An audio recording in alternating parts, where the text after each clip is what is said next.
Hi friends, నేను మీ హఫీజ్. మీరు చూస్తున్నారు తెలుగు టెక్ ట్యూబ్. ఫ్రెండ్స్, నిన్నటి వీడియోలో మనం పార్ట్ 1 చూసాం కదా. దానిలో ఏమేం పాయింట్స్ అనేది నేను అక్కడ ఇంక్లూడ్ చేయడం జరిగింది. సో మరి ఆ వీడియో అనేది చాలా పెద్దగా అయిపోయేసరికి దీన్ని 2 పార్ట్లుగా డివైడ్ చేయాల్సి వచ్చింది. సో ఇప్పుడు సెకండ్ పార్ట్లో యాక్చువల్లీ అది దాని కంటిన్యూషనే. సో మరి మనం ఒక మొబైల్ కొనుక్కునేటప్పుడు ఏమేం విషయాలు చూడాలనేది ఈ వీడియోలో చూద్దాం. నెక్స్ట్ మనం మొబైల్లో చూడాల్సింది ఏంటి అంటే యూఐ. యాక్చువల్లీ ఈ యూఐనే మనం ఇంకొంచెం ముందు పెట్టుకుంటే బాగుంటుంది. అంటే ఎక్కడ అంటే ప్రాసెసర్ తర్వాత నా దృష్టిలో అయితే యూఐని పెడితే బాగుండు. కాకపోతే అక్కడ నేను మిస్ చేశాను కాబట్టి ఇక్కడ చెప్తున్నాను.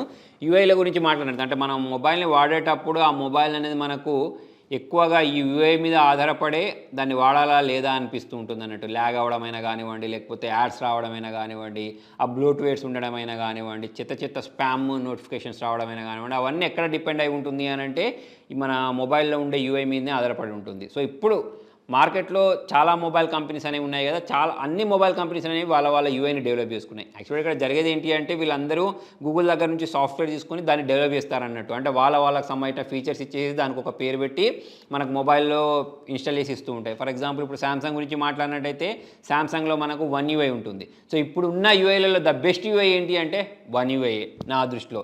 ఫీచర్స్ ఉంటాయి, ప్లస్ మనకు ఎక్కడ కూడా ఫాల్తు నోటిఫికేషన్స్ రావడమైనా కానివ్వండి, లేకపోతే నేను చెప్పినట్టు అడ్డమైన బ్లోట్వేర్స్ అయితే ఉండవు, క్లీన్గా ఉంటుంది. అంటే సామ్సంగ్ సంబంధించిన వాళ్ళ ఓన్ యాప్స్ ఇస్తారు కానీ దాంతో మనకు పెద్ద ఇబ్బంది అయితే ఏముండదు. కాబట్టి నేనైతే ఫస్ట్ నెంబర్లో సామ్సంగ్ యూఐని పెడతాను. ఇక నెక్స్ట్ యూఐ గురించి మాట్లాడినట్టయితే వన్ ప్లస్ వాళ్ళ యూఐ అనేది ఒకప్పుడు సూపర్ ఉండేది కదా.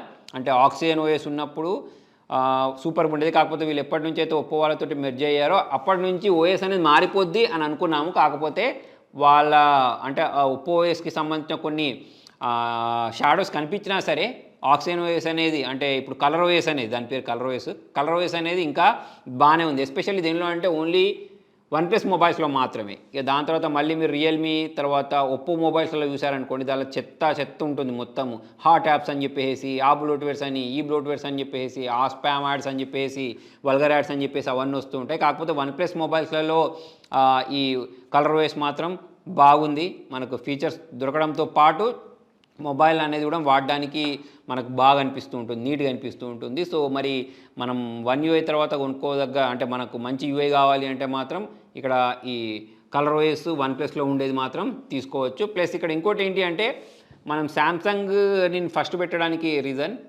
దానిలో మనకు అప్డేట్స్ అనేవి వాళ్ళు చాలా కాలం పాటు ప్రొవైడ్ చేస్తుంటారు, ఫాస్ట్గా ప్రొవైడ్ చేస్తుంటారు. ఏదైనా బగ్స్ వస్తూ ఉంటే చాలా ఫాస్ట్గా క్లియర్ చేస్తూ ఉంటారు. అదే మనము వన్ ప్లస్ గురించి మాట్లాడినట్టయితే అప్డేట్స్ విషయంలో ఈ శాంసంగ్ యూఐ అంత అయితే ఫాస్ట్గా రావు. అందుకోసం దాన్ని నేను సెకండ్ ప్లేస్లో పెట్టాను. ఇక మనము థర్డ్ ప్లేస్ గురించి మాట్లాడితే రీసెంట్గా లాంచ్ చేసిన నథింగ్ ఓఎస్ చాలా సూపర్బ్, చాలా క్లీన్ యూఐ అన్నట్టు నాకైతే చాలా బాగా నచ్చింది. ఇంకొంచెం ఫీచర్స్ అయితే వాళ్ళు దానిలో ప్రొవైడ్ చేయాలి. కాకపోతే ప్రజెంట్ వాళ్ళ యూఐ బాగుంది, ప్లస్ అప్డేట్స్ కూడా చాలా ఫాస్ట్గా ఫిక్స్ చేస్తున్నారు. అయితే ఇక్కడ అప్డేట్స్ ఇవ్వడం ఒక ఎత్తు అయితే అప్డేట్స్ మనం చేసుకున్న తర్వాత మొబైల్స్ అనేవి మళ్ళీ కొత్త సమస్యలను తీసుకొచ్చి పెడుతూ ఉంటాయి. అప్డేట్స్ మనకు ఎందుకు ఇంపార్టెంట్ అంటే మన మొబైల్ ఏదైనా బగ్స్ వస్తే దాన్ని క్లియర్ చేస్తూ ఉంటారు, ప్లస్ కొత్త ఫీచర్స్ కూడా యాడ్ చేస్తూ ఉంటారు అనుకోండి. అయితే కొన్నిసార్లు మొబైల్ కంపెనీస్ అనేవి అప్డేట్స్ ఇచ్చిన తర్వాత మొబైల్ అనేది హ్యాంగ్ అవ్వడం, పాడైపోవడం అంటే హ్యాంగ్ అవ్వడం, లేకపోతే స్ట్రక్ అవ్వడం, ఇటువంటివన్నీ జరుగుతూ ఉంటాయి. మనకు వాడడానికి అంత మజా రాదన్నట్టు. కాకపోతే నథింగ్ గురించి మాట్లాడినట్టయితే వాళ్ళు ఏదైనా ఒక ప్రాబ్లం వచ్చిందంటే ఒక అప్డేట్ పంపించారు అంటే ఆ అప్డేట్ తోటి మ్యాక్సిమం దానిలో ఉండే సమస్యలు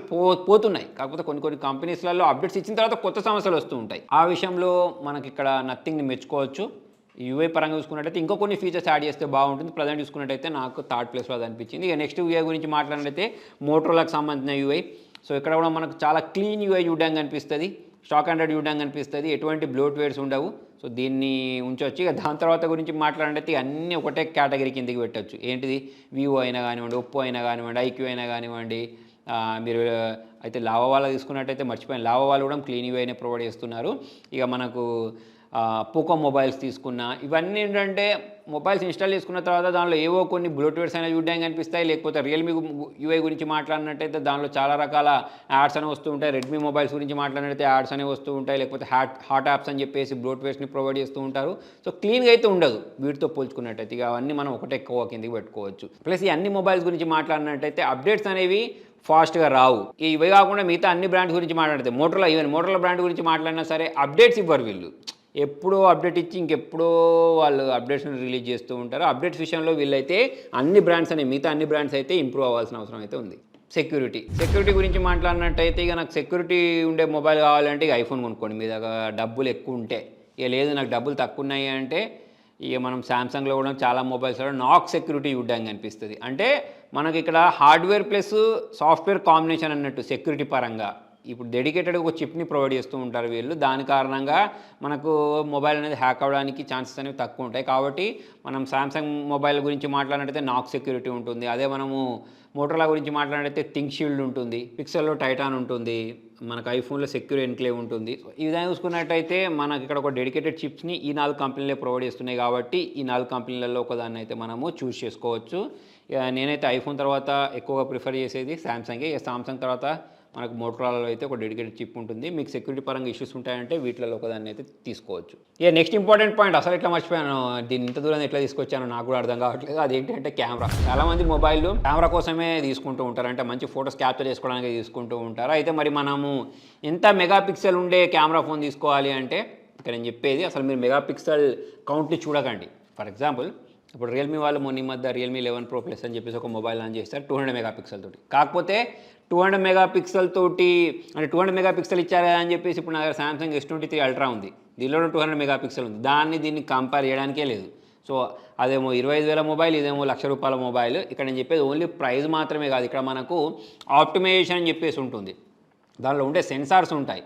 సో ఇక్కడ మనకు ఐఎస్పీస్ ఉంటాయి. సో వీటన్నిటి ఆధారంగా ఒక ఫోటో అనేది బాగా క్యాప్చర్ అవుద్దా లేదా అనేది డిపెండ్ అయి ఉంటుంది. ఓన్లీ 200 మెగాపిక్సెల్, 300 మెగాపిక్సెల్, 500 మెగాపిక్సెల్ ఇచ్చినంత మాత్రాన మనకు ఫొటోస్ అనేవి బాగా వస్తాయని కాదు. సో అది చాలా రేర్ కేసెస్లలో, చాలా రేర్ మొబైల్స్లలో మాత్రమే మెగాపిక్సెల్కి తగ్గ న్యాయం జరుగుతూ ఉంటుంది. కాబట్టి దాన్నైతే మీరు కన్సిడర్ చేయకండి. నేను మీకు ఇచ్చే మంచి టిప్ ఏంటి తెలుసా, ఇప్పుడు మేము యూట్యూబ్లో వీడియోస్ చేస్తూ ఉంటాం, ఈ ఫొటోస్ తోటి ఈ ఫోన్ తోటి ఫొటోస్ అనేవి ఇలా వస్తున్నాయని చెప్పేసి. కాకపోతే దాంట్లో మీకు అర్థమే కాదు. ఇప్పుడు నేను ఇక్కడ మీకు కొన్ని ఫోటో చూపించాను అనుకోండి, సామ్సంగ్ S23 తోటి వచ్చిన ఫోటో ఈ బాగుంది అని చెప్పేసి. అయితే ఇక్కడ నేను మీకు వాయిస్ చెప్తూ ఉంటాను, బాగుందని చెప్పేసి నేను చెప్తూ ఉంటాను కాబట్టి మీరు దాన్ని నమ్ముతూ ఉంటారు. కాకపోతే అక్కడ రియాలిటీలో మాత్రం నాకే కనిపిస్తూ ఉంటుంది. కాబట్టి నేను చెప్పాల్సుకున్నది ఏంటి అంటే, మీరు గూగుల్ ఓపెన్ చేసి మీరు ఏ మొబైల్ కొనుక్కోవాలనుకుంటున్నారో ఆ మోడల్ నేమ్ టైప్ చేసి ఫోటో శాంపుల్స్ అని చెప్పేసి సెర్చ్ చేయండి. సెర్చ్ చేస్తే చాలా వెబ్సైట్ వాళ్ళు మీకు గూగుల్ డ్రైవ్తో కూడిన లింక్స్ని ప్రొవైడ్ చేస్తూ ఉంటారు, ప్లస్ హై క్వాలిటీ ఇమేజెస్ని దాంతో క్యాప్చర్ చేసినవి దానిలో పెడుతూ ఉంటారు. సో ఫస్ట్ దాన్ని మీరు ఒకసారి జూమ్ చేసి, లేకపోతే దానిలో డీటెయిల్స్ ఎట్లున్నాయి, మనకు లో లైట్లో ఫొటోస్ ఎట్లా వస్తున్నాయి, అవన్నిటిని మీరు ఒకసారి కంపారిజన్ చేసుకోండి ఒక 2-3 సైట్లలో. దాని తర్వాత మీకంటూ ఒక ఐడియా వస్తుంది. అలా కాదు ఇక నాకు మంచి ఫొటోస్ ఉండే ఫోనే కావాలి అంటే, మంచి ఫొటోస్ క్యాప్చర్ చేసే ఫోనే కావాలి అనుకుంటే మాత్రం ఇక మనకు అంటే ఇప్పుడు మొబైల్ కంపెనీస్ అనేవి ఎలా తయారయ్యాయంటే, కొన్ని కంపెనీస్ అనేవి ఫొటోస్ బాగుండే ఫోన్స్నే తయారు చేస్తూ ఉంటాయి. అంటే ఫొటోస్ మంచి క్యాప్చర్ చేయగలిగే ఫోన్లే. దానిలో మనకు వివో గురించి మాట్లాడినట్టయితే వివో వాళ్ళు, ఒప్పో వాళ్ళు కెమెరా సెంట్రిక్ ఫోన్స్ అని చెప్పేసుకోవచ్చు. అదే ఐక్యూ గురించి మాట్లాడినట్టయితే గేమింగ్ కోసం అని చెప్పేసుకోవచ్చు. సో అలా మనకి ఇక్కడ డివైడ్ అయిపోయి ఉంది. ఇప్పుడు పోకో గురించి మాట్లాడితే ఫొటోస్ అనేవి మంచిగా రావు, కాకపోతే గేమింగ్ అనేది బాగా జరుగుతూ ఉంటుంది.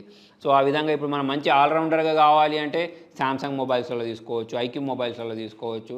అంటే మనకు ఫొటోస్ అనేవి కూడా బాగా వస్తూ ఉంటాయి, పర్ఫార్మెన్స్ కూడా బాగుంటూ ఉంటుంది. ఆ విధంగా అయితే డివైడ్ అయిపోయి ఉంది అన్నట్టు. సో అట్లా మరి మీకు మీ యూసేజ్ని బట్టి అయితే మీరు తీసుకోవచ్చు. మొత్తానికైతే నేను నేను చెప్పిన టిప్ మీకు అర్థమైపోయిందిగా. గూగుల్ ఓపెన్ చేసి ఆ మోడల్ నేమ్ టైప్ చేసి mobile name, model name, samples అని వెతుకుతూ వస్తుంది. దాని తర్వాత మీరు ఒక జడ్జిమెంట్కి రండి. ఓన్లీ మెగాపిక్సెల్ కౌంట్ చూసి మాత్రం మొబైల్ని కొనుక్కోకండి. ప్లస్ దీనిలో 1, 2, 3, 4, 5, 6, 7 ఇట్లా ఇక్కడ ఎక్కువ హోల్స్ ఉన్నాయి కదా అని చెప్పేసి దాన్ని కూడా నమ్మకండి. ఇవన్నీ అంటే ఇప్పుడు ఈ మొబైల్లో అయితే బాగానే ఉన్నాయి, కానీ చాలా మొబైల్స్లో 10-20 వేల మొబైల్లో కూడా అన్ని రౌండ్స్ పెట్టుకుంటూ పోతారు. కాకపోతే ఆ రౌండ్స్ దేనికి మీకు పనిచేయవు. ఆ విషయాన్ని కూడా గుర్తుపెట్టుకోండి. ఇక మీ ప్రియారిటీని బట్టి. ప్లస్ ఇంకోటి ఇక్కడ గుర్తుపెట్టుకోండి, మనం ఒక మొబైల్ని కొనుక్కుంటున్నాము అంటే కొంతమంది ఓన్లీ ఫొటోస్ తీయడానికే కొనుక్కుంటూ ఉంటారు, కొంతమంది వీడియోస్ తీయడానికే కొనుక్కుంటూ ఉంటారు. ఫర్ ఎగ్జాంపుల్ నాలాంటి కంటెంట్ క్రియేటర్కి వీడియో అనేది చాలా ఇంపార్టెంట్ నేను బయటికి వెళ్ళినప్పుడు. సో అటువంటిప్పుడు ఐఫోన్లో సూపర్బ్ వీడియోస్ని మనం రికార్డ్ చేసుకోవచ్చు. ఇప్పుడు నా దగ్గర సామ్సంగ్ S23 Ultra ఉన్నా సరే దీంతో పోల్చుకున్నట్టయితే మనకు ఐఫోన్లోనే మంచి వీడియోస్ అనేవి రికార్డ్ అవుతూ ఉంటాయి, చాలా స్టేబుల్ వీడియోస్ అనేవి రికార్డ్ అవుతూ ఉంటాయి, డీటెయిల్ అనేది ఎక్కువ ఉంటుంది. సో ఆ విధంగా చూసుకున్నట్టయితే మీకు వీడియోస్ ఇంపార్టెంట్ అనుకుంటే ఐఫోన్ వైపు వెళ్ళిపోండి. ఇక లేదు నేను అప్పుడప్పుడు ఫోటోలు తీసుకుంటాను అనుకుంటే ఇక మీకు 15-20 వేల లోపు మొబైల్లో కూడా మంచి ఫొటోసే క్యాప్చర్ అవుతూ ఉంటాయి. ఇక మరి 10,000 దగ్గర 5,000 దగ్గర అయితే అంత మంచి ఫొటోస్ రావు, కానీ ఇక మీకు 15,000-20,000, 25,000 అట్లా మీరు ఎక్కువ పెంచుకుంటూ ఉంటే మంచి ఫొటోస్ క్యాప్చర్ అయ్యే ఫోన్లు దొరుకుతూ ఉంటాయి. ఎస్పెషల్లీ పిక్సెల్కి సంబంధించి సంబంధించిన మొబైల్స్ ఏవైతే ఉంటాయో దానిలో మిగతా సమస్యలు అయితే ఉండొచ్చు, హీటింగ్ ఇష్యూస్ ఉండొచ్చు, ఇంకా చాలా రకాల బగ్స్ ఉండొచ్చు. అవన్నీ పక్క పెట్టినట్టయితే ఫొటోస్ మాత్రం ఎక్సలెంట్గా క్యాప్చర్ అవుతూ ఉంటాయి. అంటే మీకు మంచి ఫొటోస్ క్యాప్చర్ చేసే ఫోన్ కావాలి అంటే పిక్సెల్, మంచి వీడియోస్ క్యాప్చర్ చేసే ఫోన్ కావాలి అంటే ఐఫోన్. ఇక రెండింటిని మోసే బడ్జెట్ నా దగ్గర లేదు అని అంటే ఇక మిడ్ రేంజ్లలో మనకు రియల్మీ, రెడ్మీ రూపంలో చాలా రకాల మొబైల్స్ ఉంటాయి. దానికి సంబంధించిన లిస్ట్ అని నేను ఎప్పుడు చెప్తూ ఉంటాను. 15,000 లోపు ఏం కొనుక్కోవాలి, 20,000 లోపు ఏం కొనుక్కోవాలి అని చెప్పేసి. సో దానిలో చూస్తే మీకు అర్థమైపోద్ది. ఇంకా పాయింట్స్ లేవా అంటే ఒక మొబైల్ గురించి చెప్పుకోవాలి అంటే చెప్పుకుంటూ పోతుంటే కుప్పలుగా పాయింట్స్ అనేవి వెళ్తూనే ఉంటాయి. ఇక మొబైల్లో మనం కొనుక్కునేటప్పుడు రిఫ్రెష్ రేట్ అని ఉంటుంది, టచ్ శాంప్లింగ్ రేట్ అని ఉంటుంది. సో ఇంకా రకరకాల ఫీచర్స్ అనేవి కంపెనీ వాళ్ళు ప్రొవైడ్ చేస్తూ ఉంటారు కాబట్టి దీనిలో రిఫ్రెష్ రేట్ అయితే నేను ఇంపార్టెంట్ అని చెప్పేసి అనుకుంటూ ఉంటాను. ఇప్పుడు మన దగ్గర ఐఫోన్ 12 Pro Max ఉంది, దీనిలో ఇంకా 68 ఉంది. కాకపోతే 68 మనకు 10,000 రూపాయలు పెట్టే ఆండ్రాయిడ్ ఫోన్లలో కూడా మినిమం 90 హెడ్స్ వాళ్ళు ఇస్తున్నారు. కాబట్టి మనం ఒక ఫోన్ కొనుక్కుంటే 90 హెడ్స్ 120 హెడ్స్ ఉంటే మంచిది నన్ను అడిగితే. ఇక దానికంటే 144 హెడ్స్ అదంతా నాకు అంత ఎక్కువ ఏమి అనిపించదు, కానీ అదంతా గిమ్మిక్ లాగానే అనిపిస్తుంటుంది. కానీ 120 హెడ్స్ వరకు అయితే ఉండే మొబైల్స్ని తీసుకుంటే మనము స్క్రాల్ చేసేటప్పుడు మనకు ఆ తేడా అనేది కనిపిస్తూ ఉంటుంది. మినిమం 90 హెడ్స్ ఉండే విధంగా అయితే తీసుకోండి, తక్కువ బడ్జెట్ అయితే. ఇక 15,000 కంటే ఎక్కువ పెడితే మాత్రం మీరు 120 హెడ్స్ 144 హెడ్స్ చూడాల్సిందే. ప్లస్ ఇక మనకు 1.5K డిస్ప్లే 1.2K డిస్ప్లే అని చెప్పేసి ఇస్తూ ఉంటారు. కాకపోతే నన్ను అడిగితే మాత్రం ఇక మనకు 1080p డిస్ప్లే అయితే నాకు ఎనఫ్ అనిపిస్తుంది. ఎందుకంటే అంత పెద్ద తేడా అయితే మనకి ఏం కనిపించదు. ప్లస్ 10 బిట్ అని చెప్పేసి 8 బిట్ అని చెప్పేసి అని అంటూ ఉంటారు చూసారా. సో ఆ 10 బిట్ కూడా నాకు పెద్ద తేడా అయితే ఏమనిపించదు. నెక్స్ట్ అసలు ఇంకొక ఇంపార్టెంట్ విషయం ఏంటి అంటే బ్యాటరీ. సో మరి ఈ బ్యాటరీ ఎంత ఎక్కువ మీరు తీసుకుంటే అంత మంచిదే, కానీ ఇక మీరు ఎక్కువ బ్యాటరీ బ్యాకప్ ఉండే మొబైల్ తీసుకుంటూ ఉంటే మొబైల్ అనేవి బల్కీ అవుతూ ఉంటాయి. చాలా తక్కువ కంపెనీస్ అనేవి వెయిట్ డిస్ట్రిబ్యూషన్ బాగుండే విధంగా చేసుకుంటూ ఉంటాయి. కానీ ఇక 5000 mAh బ్యాటరీ అయితే ఎనఫ్ అని చెప్పేసి నేను అనుకుంటూ ఉంటాను. మీరు ఎంత తీసుకున్నా సరే 1 డే బ్యాటరీ బ్యాకప్ మాత్రమే ఇస్తూ ఉంటాయి. కొన్ని మొబైల్స్ అనేవి మధ్యలోనే చచ్చిపోతాయి. వన్ డే కూడా రావు, మధ్యలోనే దాని ప్రాణం పోతుంది. సో దానికి సొల్యూషన్ ఏంటి అంటే మనకు ఫాస్ట్ ఛార్జింగ్ ఉండే మొబైల్స్ని తీసుకోవడమే. అయితే ఫాస్ట్ ఛార్జింగ్ గురించి మాట్లాడినట్టయితే 80 వాట్స్ 65 వాట్స్ సరిపోద్ది.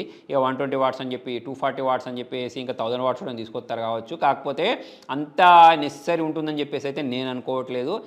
65 వాట్స్ 80 వాట్స్ సరిపోద్ది మన మొబైల్ని ఫాస్ట్గా ఛార్జ్ చేసేయడానికి. ప్లస్ మన బ్యాటరీ లైఫ్ కూడా ఎక్కువ రావడానికి. ప్లస్ ఇక్కడ ఇంకొకటి నేను ఇవ్వాల్సిన టిప్ ఏంటి అంటే మీరు ఎప్పుడైనా సరే మొబైల్ని ఛార్జ్ చేసేటప్పుడు ఫుల్గా ఛార్జ్ చేయకండి. 100% వరకు ఛార్జ్ చేయకండి, 80% వరకు మాత్రమే ఛార్జ్ చేయండి. ప్లస్ అది డౌన్గ్రేడ్ అయ్యేటప్పుడు మొత్తం డెడ్ అయ్యేదాకా వాడకండి. 20% ఉన్నప్పుడే ఛార్జ్ చేసేసుకోండి. అంటే మీకు 20 ఇటు 80 పై వైపు. సో ఈ మధ్యలోనే మీరు ఛార్జింగ్ కంప్లీట్ చేసేసుకున్నారనుకోండి. సో అటువంటిప్పుడు మీకు దాని యొక్క బ్యాటరీ లైఫ్ అనేది ఎక్కువ వస్తుంది. లేకపోతే దాని సైకిల్స్ అనేవి ఫాస్ట్గా అయిపోతూ ఉంటాయి. ఏ బ్యాటరీ తీసుకున్నా సరే దానికి ఇన్ని సైకిల్స్ అని ఉంటాయి. ఆ సైకిల్స్ అనేవి అయిపోతూ ఉంటే మనకు దాని బ్యాటరీ లైఫ్ అనేది తగ్గిపోతుంటుంది. సైకిల్ అంటే ఒకసారి మొబైల్ అనేది ఫుల్గా ఛార్జ్ అయ్యి మొత్తం ఫుల్గా డిశ్చార్జ్ అయిపోయింది అనుకోండి. సో దాన్ని ఒక సైకిల్ అంటారు అన్నట్టు. ఈ విధంగా మీరు మొబైల్ని ఫుల్గా ఛార్జ్ చేసి ఫుల్గా డిశ్చార్జ్ అయ్యే వరకు అయితే వాడకండి. ఆ పైన 80 పెట్టుకోండి, కింద 20 పెట్టుకోండి. ఈ మధ్యలోనే ఛార్జింగ్ అయిపోయే విధంగా వాడుకోండి. కాకపోతే ఇక మీరు బయట అవుట్డోర్కి వెళ్తారన్నప్పుడు మాత్రం 100% పెట్టుకొని వెళ్ళాల్సింది. ఎందుకంటే మనకు 80% పెట్టుకుంటే ఛార్జింగ్ అనేది సరిపోదు కాబట్టి. సో అదొకటి అయితే గుర్తుపెట్టుకోండి. ఇక దాని తర్వాత మొబైల్ కంపెనీస్ వాళ్ళు చాలా రకాల ఫీచర్స్ చెప్తూ ఉంటారు. 100x జూమ్ అని చెప్తూ ఉంటారు. దాని తర్వాత మనకు డ్యూయల్ వీడియోస్ అని చెప్పేసి చెప్తూ ఉంటారు. పోర్ట్రేట్ వీడియో అని చెప్తూ ఉంటారు. వివో వాళ్ళు కూడా రకరకాల కెమెరాస్కి సంబంధించిన ఎఫెక్ట్స్ అనేవి తెస్తూ ఉంటారు. గూగుల్ పిక్సెల్లో కూడా మ్యాజిక్ ఎరేజర్ అని చెప్పేసి అదొకటి తెస్తూ ఉంటారు. కాకపోతే ఫ్రెండ్స్ దీనిలో చాలా రకాల పనులు ఏవైతే ఉంటాయో వాటిని మనం థర్డ్ పార్టీ యాప్స్ని ఇన్స్టాల్ చేసుకుని కూడా కంప్లీట్ చేసుకోవచ్చు. కాబట్టి సాఫ్ట్వేర్కి సంబంధించిన ఏదైనా చూపించి మీకు మొబైల్ కొనిపించాలని చూస్తూ ఉంటే మాత్రం ఆ ట్రాప్లో పడకండి. అది ఓన్లీ మనం వేరే రకాల అంటే థర్డ్ పార్టీ యాప్ని ఇన్స్టాల్ చేసుకుని కూడా ఆ పనులను మనం కంప్లీట్ చేసుకోవచ్చు. నన్ను అడిగితే మాత్రం మొబైల్లో కొత్తగా రావడానికి కొత్త ఫీచర్స్ యాడ్ చేయడానికి అయితే ఏం లేవు. వాళ్ళు ఆల్రెడీ పీక్ స్టేజ్కి వెళ్ళిపోయారు. ఇక ప్రాసెసర్ల గురించి మాట్లాడితే ప్రాసెసర్లు కూడా పీక్ స్టేజ్కి వెళ్ళిపోయాయి. కాబట్టి ఇక మనం మిగతా ఏ ఫీచర్స్ ఇచ్చినా సరే ఇక బేసిక్గా మనం చూడాల్సింది ఏంటి అంటే డిస్ప్లే ఒకటి, బిల్డ్ క్వాలిటీ ఒకటి, ప్రాసెసర్ ఒకటి, ర్యామ్ టైప్ ఒకటి, స్టోరేజ్ టైప్ ఒకటి, ఇంతకుముందు చెప్పినట్టు యూఐ ఒకటి, బ్యాటరీ బ్యాకప్ ఒకటి, ఫాస్ట్ ఛార్జింగ్ ఒకటి. సో ఈ పాయింట్స్ మాత్రమే మనం మెయిన్గా గుర్తుపెట్టుకోవాలి. ఇక మిగతా అంతా వస్తూనే ఉంటాయి, పోతూ ఉంటాయి.